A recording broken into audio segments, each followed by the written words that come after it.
Bapak-bapak pernah lihat sorga? Sorga belum pernah kita rasa, belum pernah kita bayangkan. Apa yang Bapak bayangkan kalau Al-Quran berbicara tentang sorga yang di dalamnya mengalir sungai yang terbuat dari susu? Jangan kau susu, bayangkan susu yang ada di rumahmu. Tidak seperti itu. Kalau Allah berkata madu di dalamnya, jangan kau bayangkan madu yang ada di rumah. Bapak tahu membedakan antara madu yang asli dengan yang palsu? Bapak tahu caranya? Nah, caranya bawa ke rumah. Kalau istri mengamuk di rumah, pasti madu asli. Bismillahirrahmanirrahim. Ada perokok di sini? Ada? Banyak? Saya doakan kalian berhenti merokok. Apa hebatnya itu perokok? Coba kau lihat. Kalau kalian mengatakan rokok itu bagus, besok pagi panggil anakmu yang SD SMP, kau merokok bareng-bareng anakmu. Kalau kau bilang rokok bagus, ndak jalan otakku kalau ndak merokok, Ustaz. Bohong. Mana buktinya? Ramadan jalan di otakmu padahal kau tidak merokok siang hari. Itu perokok kayak beleng-beleng, bersandar-sandar. Itu aja dia kerja sampai 10 menit. Yang lebih parah kalau dia di toilet, keluar asap, dia isap, beleng-beleng. Saya doakan kalian berhenti merokok. Ibu-ibu, senang suamimu merokok? Dengar Pak, tidak senang dia, maka tabung uangmu harga rokok, simpan uangmu rokok, buka umroh, kita umroh bareng-bareng. Itu lebih manfaat daripada. Biar kau marah, saya mau pulang juga sebentar. Itulah api jenis pertama. Dibakar lagi 1000 tahun menjadi hitam. Inilah warnanya api neraka. Bayangkan, belum lagi dilihat.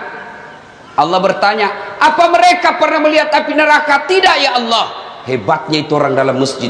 Mereka belum pernah nampak api neraka. Mereka belum pernah melihat neraka secara nyata. Dia sudah meminta supaya mereka tidak dimasukkan api neraka. Apalagi nanti kalau dia sudah lihat api neraka. Itu neraka paling ringan kata Nabi.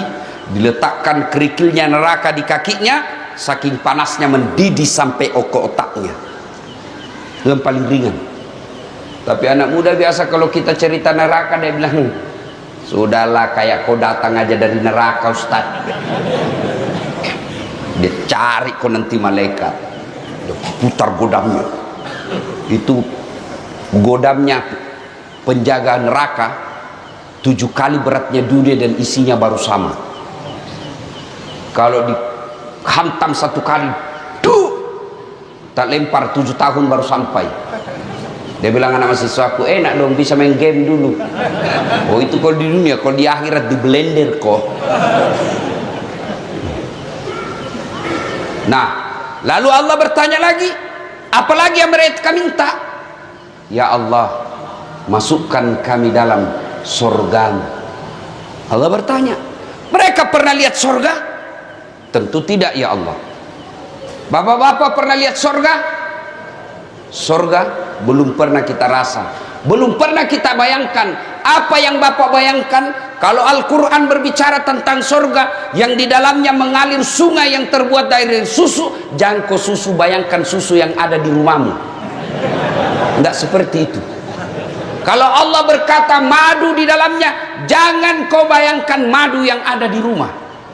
Bapak tahu membedakan antara madu yang asli dengan yang palsu? Bapak tahu caranya? Nah, caranya bawa ke rumah. Kalau istri mengamuk di rumah, pasti madu asli. Ibu-ibu terancam malam ini. Ibu-ibu mau cepat masuk surga? Tidak ada jawab dia Pak. Mau ibu? Nah, tidak ada jawab Pak. Silahkan suamimu kawin lagi. Dia bilang, ibu-ibu, banyak jalan menuju surga, memang banyak tapi macet. Nah, ini jalur pintas. Pernah dengar cerita penghuni surga sama penghuni neraka? Belum? SMS-an lah penghuni surga sama penghuni neraka. Dia bilang penghuni surga, bagaimana kabarmu di situ, bro? Dia bilang, tidak ada enaknya di sini. Di blender terus kita. Siang malam tidak ada kesempatan untuk ngasuh. Waduh. Dia bilang banyak artis. Dia bilang sudah hancur semua mukanya. Lalu penghuni surga, penghuni neraka berkata, kamu bagaimana kabarmu di surga? Alhamdulillah, kami nyaman di sini. Dia bilang penghuni neraka, bolehkah kami jalan-jalan ke situ? Dia bilang boleh aja. Tapi bagaimana caranya? Penghuni neraka kan kreatif. Dia bilang gampang. Kami dari neraka bikin surga, kamu juga dari neraka bikin jembatan, kami dari neraka bikin jembatan, kamu dari surga bikin jembatan. Sama-sama kita bikin jembatan, ketemu di tengah. Setuju? Setuju. Lelang proyek. Keluar pemenang tender. Waktu pekerjaan 3 hari. Hari pertama jembatan dari neraka sudah selesai 50%. Hari kedua tuntas 70%. Hari ketiga selesai efektif dan efisien. Sementara jembatan dari neraka surga belum juga mulai. Lihat, kenapa ini jembatan dari surga belum mulai? Kita sudah sampai di sini. Teriaklah penghuni dari neraka, "Oi bos, kenapa itu jembatan belum kau mulai? Kami sudah sampai di tengah sesuai perjanjian. Bagaimana proyekmu? Kenapa belum mulai?" Dari surga terdengar suara, bagaimana mau dimulai? Kontraktor, pengawas, panitia, pemborong, ada semua di situ.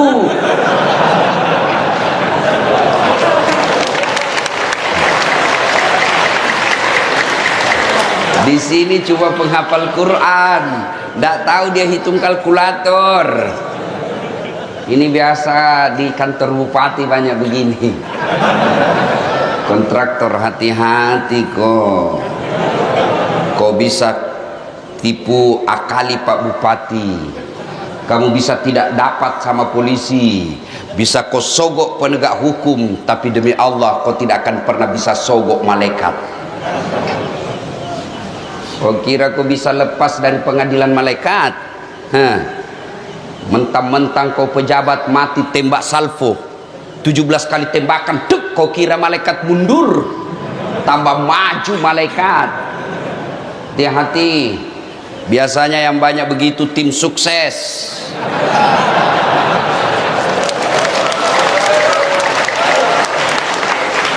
Mumpung ada pejabat malam ini di sini, tim sukses ini kadangkala siapa dia yang sukses, disuruh bikin baleho 10, 5 aja dia bikin, hilang 5 dia makan. Kau makan itu uang haram. Proyek-proyek palsu, SPJ palsu, nanti juga neraka surga palsu. Hati-hati kepala-kepala dinas yang ada di tempat ini, jangan main proyek. Kalau kau masih aktif, ditangkap dan diperiksa polisi, masih nyaman rasanya kalau masih ada jabatanmu. Tapi begitu sudah 3 tahun kau pensiun, baru diungkap kasusmu, makan kau cilaka. Gara-gara kenapa? Banyak kontraktor-kontraktor begini, belum diresmikan jembatan sudah rusak, belum diresmikan pekerjaannya sudah hancur. Kenapa? Karena juga di kantor sudah ambil 20% sebelum dibangun. Kenapa ada 20%? Karena untuk menampil kada perlu duit banyak. Kenapa perlu duit banyak? Karena kalian juga mau disogok. Coba kalau umat Islam tidak ada yang mau disogok, maka terjadilah pemilihan pemimpin yang betul-betul sesuai syariah. Kalau kau memilih pemimpin sesuai syariah, maka kau akan dapat pemimpin yang baik agamanya, sehingga mereka melayani kamu, bukan dilayani oleh rakyat. Sekarang kalau datang orang sosialisasi, kau bilang wani pero, Dikasih kau 300.000 satu kali makan bakso habis. Di 5 tahun kau menderita. Ya kalau 5 tahun, kalau dia 2 periode, dia mau lagi 3 periode, pret. Siapa yang salah? Kita semua salah, umat Islam. Jangan salahkan pejabatmu saja yang korup. Mulai dari cara memilihmu sudah salah. Coba kalau mereka datang, dia dapat duit, kamu bawa duit, kau rekam. Pak, kami tidak butuh duit, Pak. Kami butuh masa depan. Biar Bapak tidak bawa duit, yang penting anak kami bisa cari kerja yang baik. Biar Bapak tidak bawa duit, yang penting pertanian kami lancar. Biar Bapak tidak bawa duit, yang penting kami bisa makan, terjamin keamanan, anak-anak kami bisa kerja dengan baik. Bapak tidak usah bayar kami. Tapi begitu kau minta 500.000, habis dalam 2 hari, dia tipulah kau 5 hari. Belum diresmikan proyeknya sudah hancur. Dan ketika hancur jembatan, kamu sendiri yang rugi. Ya? Nanti kalau pilkada jangan lagi minta-minta duit. Kalian juga calon pemimpin, jangan kau sogok rakyatmu.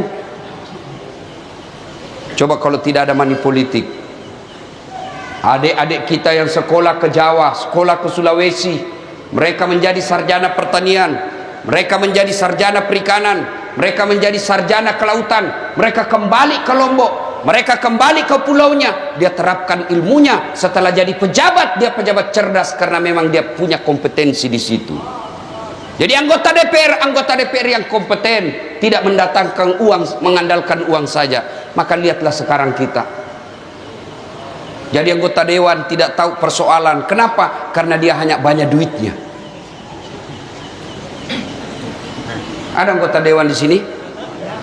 Ada? Ada? Banyak? Tidak ada yang hadir, saya lihat. Coba kalau mau dicoblos, datang semua itu. Pakai songkok, pakai gamis, siap membela rakyat.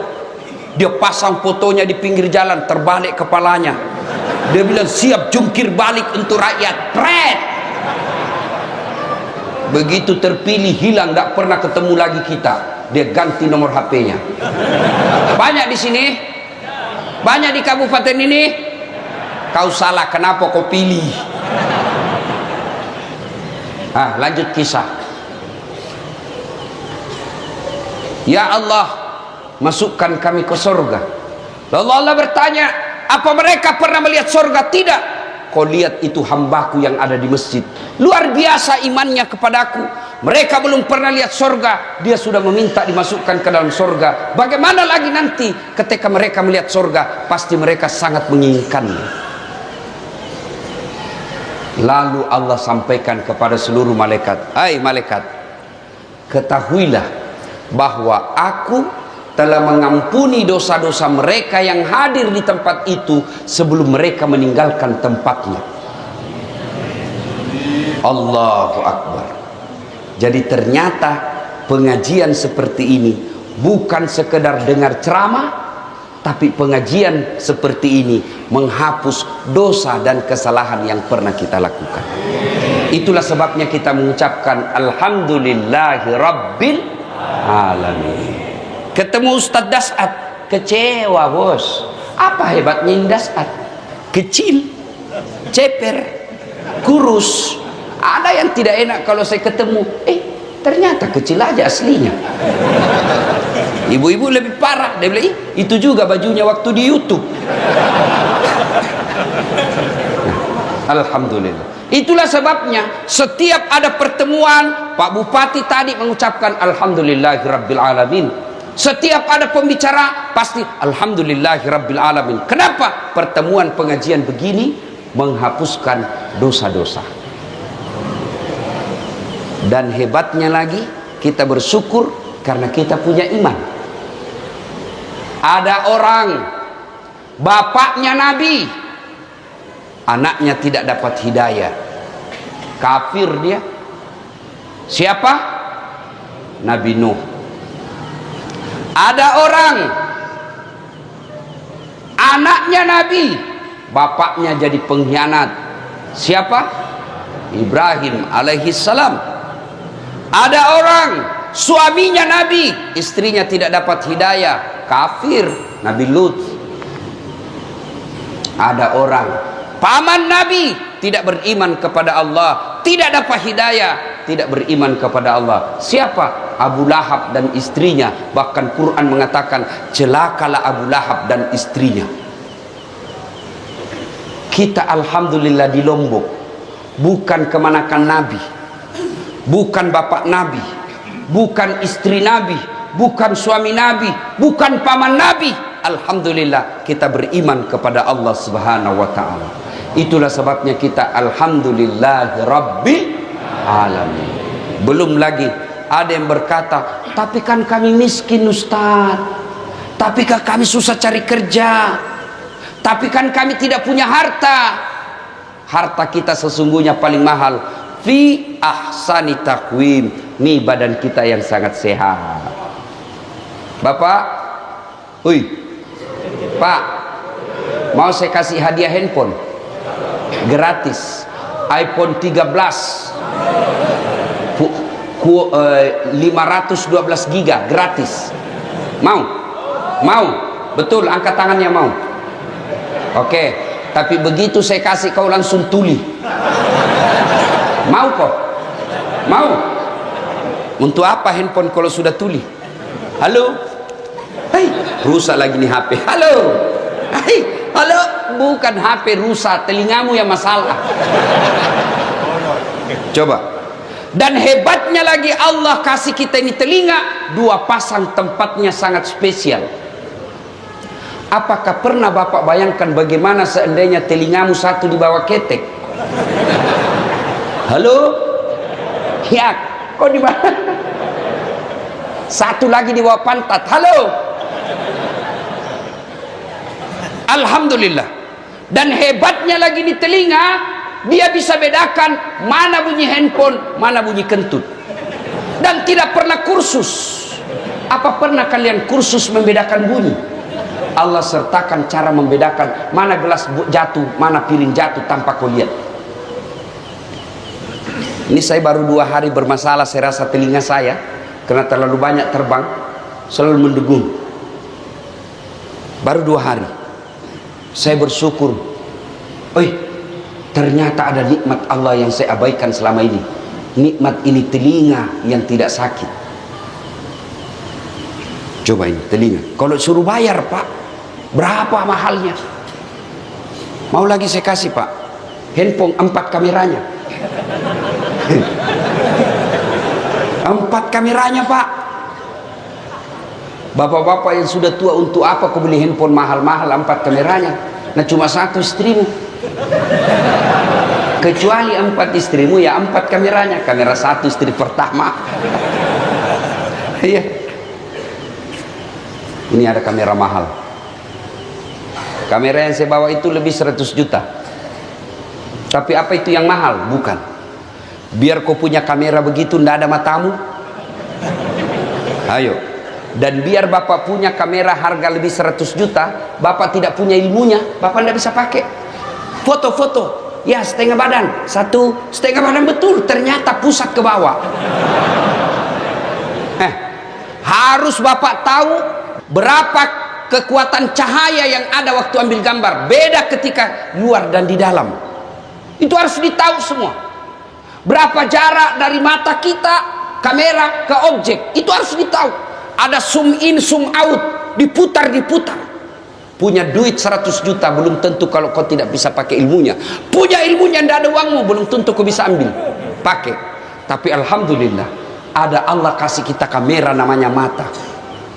Dia punya lensa namanya retina. Dia punya zoom out, zoom in namanya pupil. Dan hebatnya mata kita, Allah sertakan yang namanya sensor. Dia bisa bedakan mana istri, mana tetangga. Bayangkan Pak Bupati, seandainya Bapak tidak bisa bedakan mana istri, mana pegawai. Kenapa lain-lain rasanya malam ini? Ternyata security. Coba, hebatnya di mata. Bapak buka, langsung fokus, tidak perlu kau putar-putar. Bayangkan seandainya ini mata harus diputar dulu kalau perang, maka polisi lebih dulu ditembak sama penjahat. Ada polisi di sini? Ada? Ada? Jangan kau musuhi polisi anak muda. Kau kira enak hidup kalau tidak ada polisi? Hah? Kau kira enak hidup kalau tidak ada polisi di Indonesia? Bayangkan susahnya kita kalau tidak ada polisi. Diserobot tanahmu, siapa kau cari?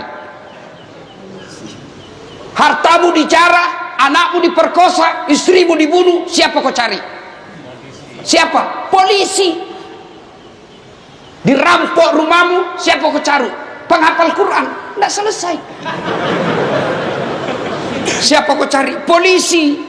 Makanya jangan musuhi polisi. Bahkan saya selama ada di Pulau Lombok ini, saya dikawal polisi. Pun kalau ada polisi yang minta-minta uang di jalan, itu polisi film India. Kau melanggar. Kau tidak lihat ini rambu-rambu? Saya lihat, Pak. Kenapa kau langgar? Saya tidak lihat Bapak. Kenapa kau tidak lihat saya? Bapak sembunyi di tikungan. Karena hari itu besok langsung begitu saja. Saya tilang kamu. Ada surat-suratku, Pak, lengkap. Saya tilang kamu. Kenapa Bapak tilang saya? Kau pembohong. Maksudnya apa, Pak? Motormu Honda, jaketmu Yamaha. Dia tulis surat tilang. Marahnya anak mahasiswa ditilang. Bapak juga pembohong. Ngaku polisi baru pulpenmu pilot. Itu polisi film India, bukan polisi Indonesia. Bapak tahu enggak? Kenapa kita bisa tablik di sini sekarang? Tidak seperti sebelum awal-awal COVID. Dua sebabnya. Satu, diizinkan polisi.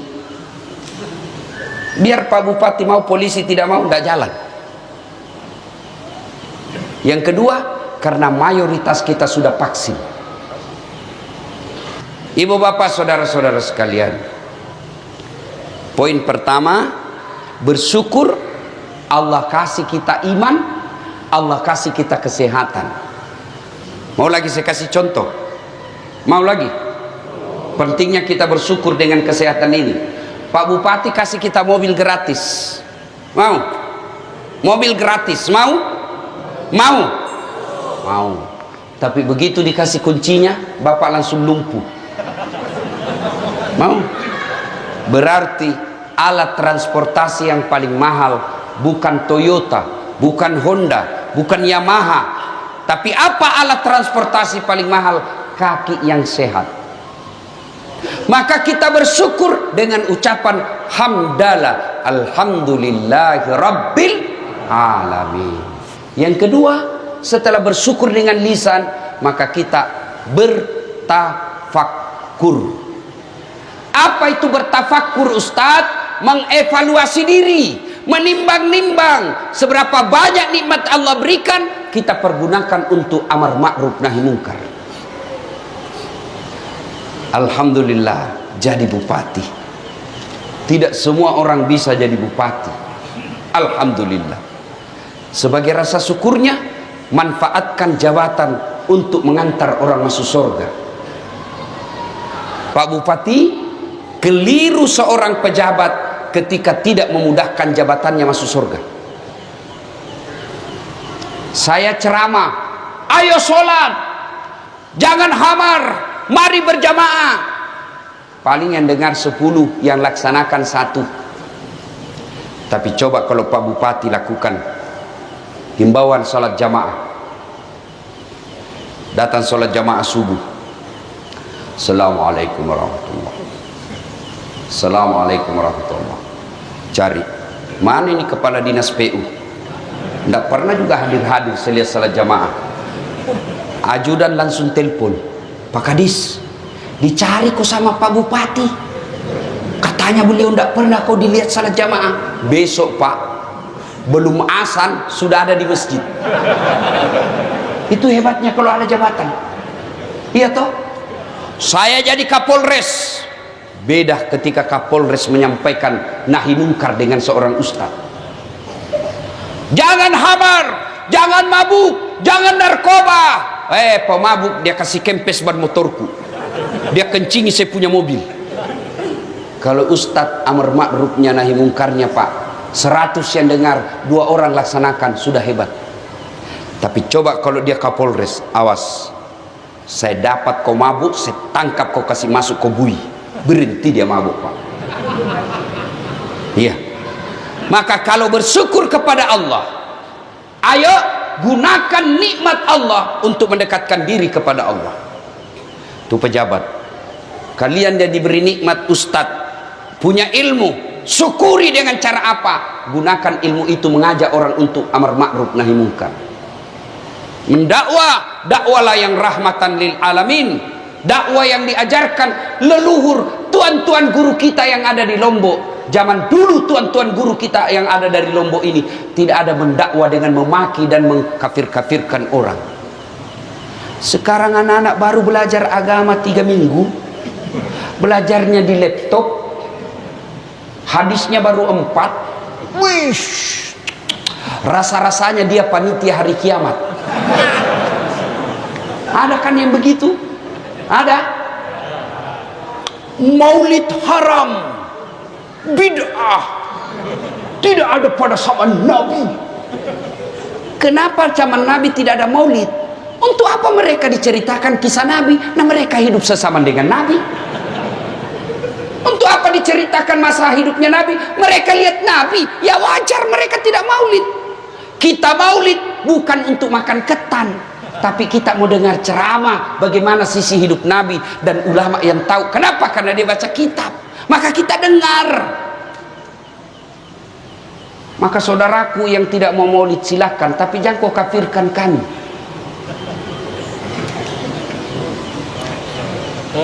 Barasanji, tahlilan, haram, masuk neraka. Bos, kamu pegang kunci neraka.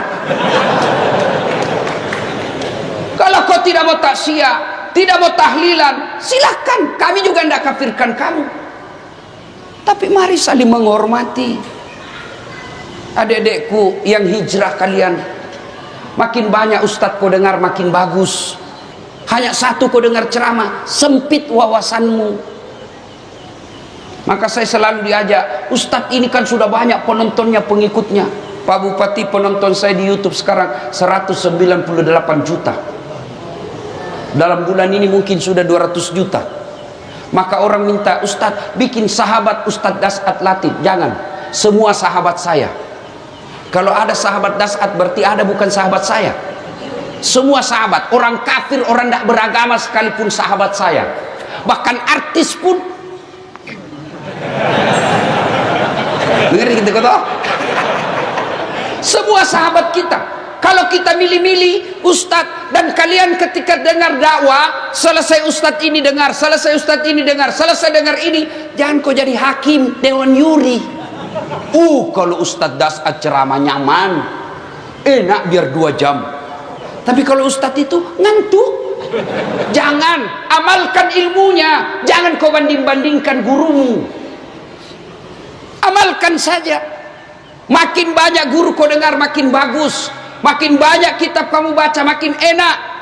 Jangan sempit hanya satu.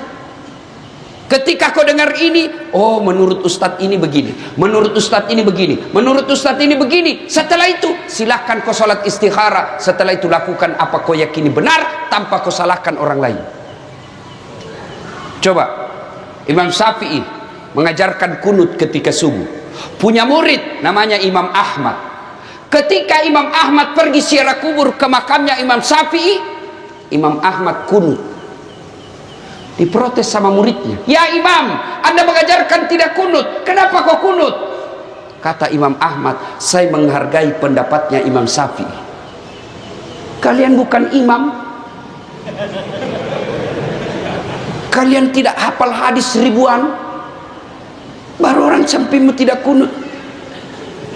Kunut pret.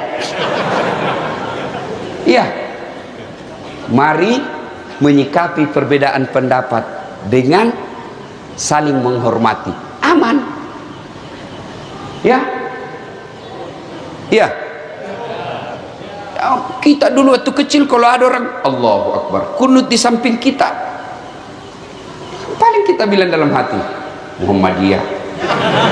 Selesai. Itu. Nah, Bapak saudara-saudara sekalian, nah, mari gunakan ilmu untuk mengajak kepada kebaikan. Dakwakanlah apa yang kalian tahu. Dan ketika dakwah itu diamalkan orang, ilmu yang kita miliki diamalkan orang, maka selama ilmu itu diamalkan, kita dapat kiriman amal pahala meskipun kita sudah dikubur. Itu yang kita yakini sebagai amal jariah. Sebagai syukur lagi, Allah kasih hidayah, Allah kasih iman, Allah kasih kesehatan. Apa syukur kita? Gunakan kesehatan itu untuk datang ke masjid. Alhamdulillah, di mana-mana saya ceramah di Lombok, seluruh penuh jamaah. Apalagi kalau subuh, penuh masjid sampai di luar, tidak ada di dalam. Yang ada di dalam orang tua sudah pensiun, lomba batu.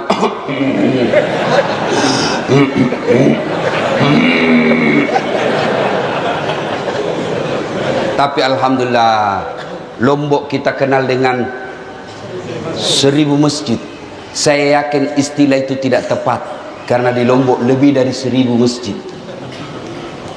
Tapi untuk apa ada masjid 1000 kalau sepi dari pengunjung?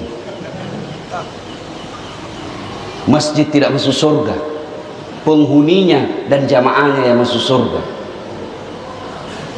Kenapa orang malas ke masjid? Satu, karena dia tidak lihat pahalanya. Coba kalau Pak Bupati umumkan, siapa yang datang sholat berjamaah subuh diberikan pembeli beras 200.000, kuota 100.000. Saya yakin sholat subuh 4:30, jam 3 sudah penuh masjid. Kenapa? Karena dia lihat pahalanya.